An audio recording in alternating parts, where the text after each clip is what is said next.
ආයුබෝවන් තෙරුවන් සරණයි. එළඹෙන 2026 නව වසර ග්‍රහචාරය අනුව ඔබට කෙසේ බලපාවිද? ග්‍රහචාරය අනුව එළඹෙන වසරේදී ඔබට බලපාන ලබන සුභාසුභ තත්වයන් කෙසේද? යන්න පොදු පලාපල විස්තරයක් සඳහන් කරන්නයි අපි දැන් බලාපොරොත්තු වෙන්නේ. විශේෂයෙන්ම වර්ෂයේ මුල පවතින ග්‍රහචාරය අනුව ඔබට ඉදිරි වසරේදී ඇති කරන ලබන සුභාසුභ තත්වයන් පිළිබඳව මෙහිදී විස්තර කරනවා. ඒ ලග්නවලට බලපාන ලබන පොදු පලාපල විස්තරයක් තමයි අපි මෙතන සඳහන් කරන්නේ. විශේෂයෙන්ම මතක තියාගන්න ඕනේ ඔබ ගත කරන මහ දසාව, ඒ වගේම අතුරු දසාව, ඒ වගේම ඒ රාෂ්ටක තත්වයන් මත මේ ප්‍රතිඵලවල අඩු වැඩි වීම සිද්ධ වෙන්න පුළුවන්. මොකද පොදු පලාපල විස්තරයක් අපි සඳහන් කරන නිසා. ඒ වගේම ඔබේ උප්පත්ති ග්‍රහ බලපෑම තමයි ඔබට සුභාසුභ ලබා දීමේදී මූලිකවම බලපාන ලබන්නේ. ඒ නිසා ඒ කාරණා පිළිබඳව දැනුවත් වෙන්න. විශේෂයෙන්ම මේ වසර මුලදී ග්‍රහචාරය අනුව බැලුවහම සිව් ග්‍රහ යෝගයක් නිර්මාණය වෙලා තියෙනවා. විශේෂයෙන්ම රවි ග්‍රහයාත්, ඒ වගේම බුධ ග්‍රහයාත්, කුජ ග්‍රහයාත්, සිකුරු ග්‍රහයාත්. මේ ග්‍රහයන් සිව් දෙනාම ධනු රාශිගතව තමයි වර්ෂය ආරම්භයේදී සිටින්නේ. ප්‍රබල සිව් ග්‍රහ යෝගයක්, ප්‍රබලයන් 7 දෙනෙක් සංයෝග වෙලා මේ සිව් ග්‍රහ යෝගය නිර්මාණය කරලා තියෙනවා. ඒ වගේම ගුරු ග්‍රහයා මිථුන රාශිගතව ඉන්නේ වර්ෂ ආරම්භයේදී. ඒ වගේම සෙනසුරු ග්‍රහයා මීන රාශිගතවත්, රාහු ග්‍රහයා කුම්භ රාශිගතව සහ කේතු ග්‍රහයා සිංහ රාශිගතව, ඒ වගේම සඳු ග්‍රහයා මේ වර්ෂ ආරම්භයේ තමන්ගේ උච්ච රාශි භවන ඉන්නේ, වෘෂභ රාශි භවන ඉන්නේ. නිසා සඳුගේ බලය උපරිමයෙන් ලබා දෙන කාල සීමාවක් මේ වර්ෂය. ඒ ආකාරයෙන් සඳහන් කරන්න පුළුවන්. විශේෂයෙන් මේ සිව් ග්‍රහ යෝගය බොහෝ අයට සුඵල ඇති කරලා දෙනවා. ඒ වගේම චන්ද්‍රයා උච්ච රාශිගත වීමත් ඉතා සුබ තත්වයක් ඇති කරන්නේ. විශේෂයෙන්ම එළඹෙන 2026 නව වසර උගතුන්ට, බුද්ධිමතුන්ට සමාජයේ ඉහළ තැනක් ලැබෙන කාලයක්. වගේම උගතුන්ගේ, බුද්ධිමතුන්ගේ දැනුම, ඒ වගේම අත්දැකීම් බොහෝ ප්‍රයෝජනයට ලක්වෙන කාල සීමාවක්, බොහෝ ප්‍රයෝජන ගැන කාල සීමාවක්. ඒ වගේම ඔවුන්ගේ වැදගත්කම ඉදිරියට එන කාලයක්. ඒ වගේම බොහෝ දැනුම නිර්මාණය වෙන කාලයක්. රටේත් ලෝකයේත් දැනුමට, බුද්ධියට ඉඩකඩ සැලසෙන කාල සීමාවක්. බොහෝ ජයග්‍රහණ අත්කරලා දෙන කාල සීමාවක් වශයෙන් හඳුන්වන්න පුළුවන්. ඒ වගේම මේ නව ලෝකයට පිවිසෙන්න බොහෝ දේවල්, බොහෝ සංකල්ප, බොහෝ නිර්මාණ ඉදිරියට එන්න පුළුවන්. බොහෝ වෘත්තීමය ශේෂ්ත්‍ර දියුණු වෙන්න පුළුවන්. රටට ලෝකයට වැදගත් වෙන නව නිර්මාණ පවා බිහි වෙන්න පුළුවන් කාලයක්. මේ රටේ තත්ත්වය ගත්තොත් රටේ ආර්ථික තත්ත්වය යම්කිසි අස්ථාවර භාවයක් ඇති වෙන්න පුළුවන්. යම්කිසි පෙරලියාත්මක සිදුවීම් සිද්ධ වෙන්න පුළුවන්. ඒ වගේම තරුණ ප්‍රජාව තුළ යම්කිසි අර්බුද්ධ තත්ත්වයක් නැති වෙන්න පුළුවන්. අධ්‍යාපනය, ඒ වගේම උසස් අධ්‍යාපන ශේෂ්ත්‍ර දියුණු වුණත් සමාජීය පරිසරය තුළ ගුණධර්ම පිරිහෙන කාලයක් වශයෙන් විවිධ අකටයුතුකම් සිදුවිය හැකි කාලයක් වශයෙන් සඳහන් කරන්න පුළුවන්. තරුණයන් තුළත්, ඒ වගේම අනිකුත් ප්‍රජාව තුළත් යම්කිසි සමාජ විරෝධී ක්‍රියාවන් ඇතිවිය හැකි. මොකද මේ ග්‍රහ පිහිටීම් හේතු කරගෙන. නමුත් සමස්තයක් වශයෙන් සුභ අසුභ මිශ්‍රව ගත වෙන කාලයක්. ලොකු වර්ධනයක් නොමැති වුණත් අධ්‍යාපන ශේෂ්ත්‍රවලත්, ඒ වගේම වෘත්තීමය ශේෂ්ත්‍රවල සහ විශේෂයෙන් ක්‍රීඩා ශේෂ්ත්‍රවලත් හොඳ දියුණුවක් දැක් ගන්න පුළුවන්. ක්‍රීඩා ශේෂ්ත්‍රවලත් නවම ජයග්‍රහණ අත්කරගත හැකි කාලයක් වශයෙන් ඉදිරි වසර සඳහන් කරන්න පුළුවන්. සමස්තයක් වශයෙන් රටටත් ලෝකෙටත් සුභාසුභ මිශ්‍රව යන්නේ. තවදුරටත් සෙනසුරු ග්‍රහයා මීන රාශියේ ගමන් කරන නිසා ලෝකයේ පුරාමත්, ලංකාව පුරාත් ජලය මූලික කරගත්ත ස්වාභාවික විපත් ඇතිවිය හැකි. එනිසා ඒ සම්බන්ධයෙන් දැනුවත් වෙන්න අපි මේක සඳහන් කරේ සෙනසුරු ග්‍රහයා මීන රාශිය ගත වෙද්දිමයි. මීන රාශියට පැමිණෙද්දිම අපි අන්තර වැංගීම් කරා ජලයෙන් විපත් ඇති වෙන්න පුළුවන්. ඒ නිසා අපිට පසුගිය කාලේ බොහෝ දේවල් දැක් ගන්න පුළුවන් වුණා. බොහෝ විපත් දැක් ගන්න පුළුවන් වුණා. ලංකාව විතර නෙමෙයි ලෝකයේ බොහෝ තැන්වල. නිසා මේ තත්ත්වය තවදුරටත් බලපානවා. ඉදිරි වසර පුරාත් බලපානවා. නිසා ඒ අනුව අවධානය යොමු කරන්න ඕනේ. අපි දැන් මේ ඒ ලග්න හිමියන්ට මේ ඉදිරි 2029 වසර බලපාන ආකාරය ගැන සඳහන් කරමු. මෙතෙන්දී එක වීඩියෝවක් කරා එක ලග්නයක සුභාසුභ තත්ත්වයන් තමයි සඳහන් කරන්නේ. ඔබට අදාළ වීඩියෝ නරඹන්න. ඒ තුලින් ඔබට ප්‍රතිඵල දැනගන්න පුළුවන්.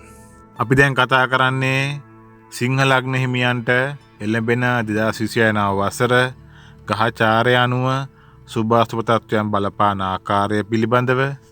සිංහ ලග්න හිමියන්ගේ දසවැන්නේ සඳු ග්‍රහයා බලවත්ව සිටින අවස්ථාවක තමයි මේ වසර උදා වෙන්නේ. ඒ වගේම පස්වැන්නේ ප්‍රබල සිව් ග්‍රහ යෝගය නිර්මාණය වී තිබෙනවා. රවි බුධ කුජ සිකුරු කියන ග්‍රහයන් 4 දෙනා සංයෝගව ප්‍රබල සිව් ග්‍රහ යෝගයක් සිංහ ලග්න හිමියන්ගේ පස්වැන්නේ පිහිටා තිබෙනවා. ඒ වගේම ගුරු ග්‍රහයා 11 වැන්නේ, රාහු ග්‍රහයා 7 වැන්නේ, කේතු ග්‍රහයා ලග්නගතවත්, ඒ වගේම සෙනසුරු ග්‍රහයා 8 වැන්නේ ගමන් කරන අවස්ථාව තමයි මේ වසර උදා වෙන්නේ සිංහ ලග්න හිමියන්ට. අපි දන්නවා සිංහ ලග්න හිමියන් මේ කාල සීමාවේ ඒ රාශික තත්ත්වයක් ගත කරන්නේ ලග්නයෙන් 8 සෙනසුරු ග්‍රහයා ගමන් කරන කාල සීමාව 2027 වර්ෂ මැද දක්වා මේ ඒ රාශික තත්ත්වය පොදුවේ බලපවත්වනවා සිංහ ලග්න හිමියන්ට. අපි ඒ ගැන මීට කලින් කතා කරා. ඒ රාශියට අයිති ප්‍රතිකර්ම මොනවද කියලා කතා කරා. සිංහ ලග්න හිමියන් මේ ඒ රාශියට අයිති ප්‍රතිකර්ම සිදු කරනවා නම් වඩා හොඳයි. සෙනසුරුගෙන් ඇතිවෙන බලපෑම් යම්තා දුරට අඩු කරගන්න ඒ ප්‍රතිකර්ම හරහා පුළුවන් වෙනවා.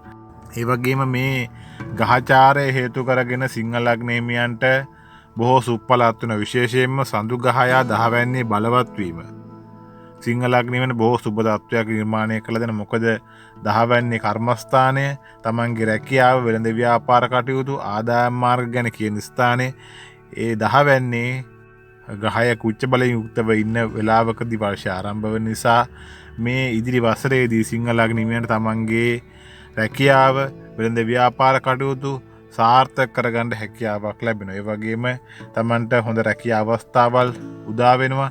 රැකියාවේ උසස් වීම ලැබෙන්න පුළුවන්.